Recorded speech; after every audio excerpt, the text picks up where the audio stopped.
I'm back. I have concluded my research on the red light masks, and there were 3 of them that I was interested in, so I figured I'd go over the specs on each of them. The first one is the Current Body Series 2, the second one is the Bond Charge, and the third is the Omnilux. I'm going to start with comparing the Omnilux to the Bond Charge. When it comes to coverage, aka how many lights, the Bond Charge has more LEDs at 140 versus the Omnilux, which has 132. So then when it comes to the power, which is basically more light energy per area, the Bond Charge is 40.8 and the Omnilux is at 30.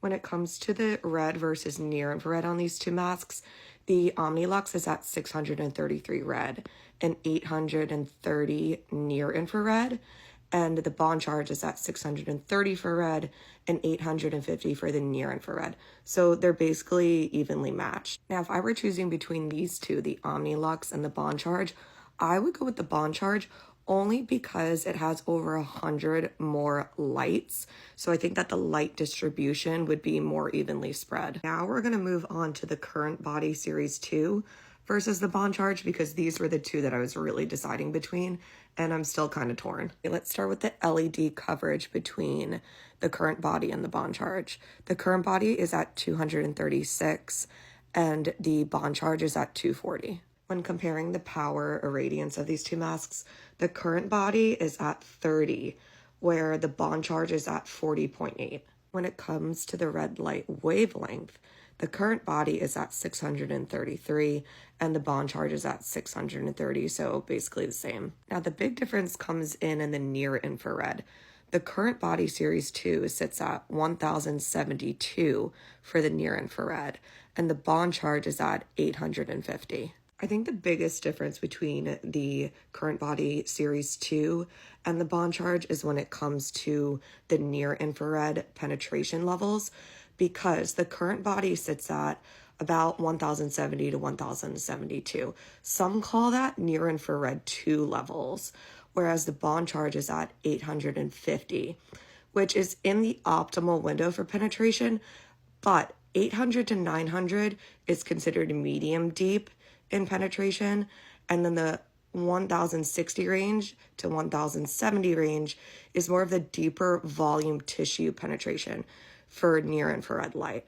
So that's where I'm having a hard time deciding between the 2. The 850 level that the Bond Charge has is good for collagen, wrinkles, healing, recovery, inflammation, but that 1070 level on the Current Body is good for wrinkles, firmness, plumpness, lifting. Now, when it comes to pricing though, we're talking about $100+ difference. The Current Body right now is $469 and the Bond Charge I believe is on sale at $349. After concluding my research, the Omnilux we're not going to go with. I just don't feel like it's strong enough for what I'm looking for. So now I'm deciding between the Current Body Series 2 and the Bond Charge. And the thing that's making it difficult for me to decide is the power irradiance, because the Bond Charge is at 40, whereas the Current Body is at 30. The other spec that's making it difficult for me to decide between the 2 is the near infrared, because the Current Body is sitting at that 1070, where the Bond Charge is at 850. So I kind of have to decide, do I want the Current Body, which is considered that near infrared 2 zone, or the Bond Charge, which is still good near infrared light? And then there's the price difference. We're looking at $469 versus $349. Not a crazy difference, but not a little difference. I would love to hear your thoughts between these 2, because I didn't hear anyone recommend the Bond Charge, but it seems like it's a really good mask and that it has good specs for the price.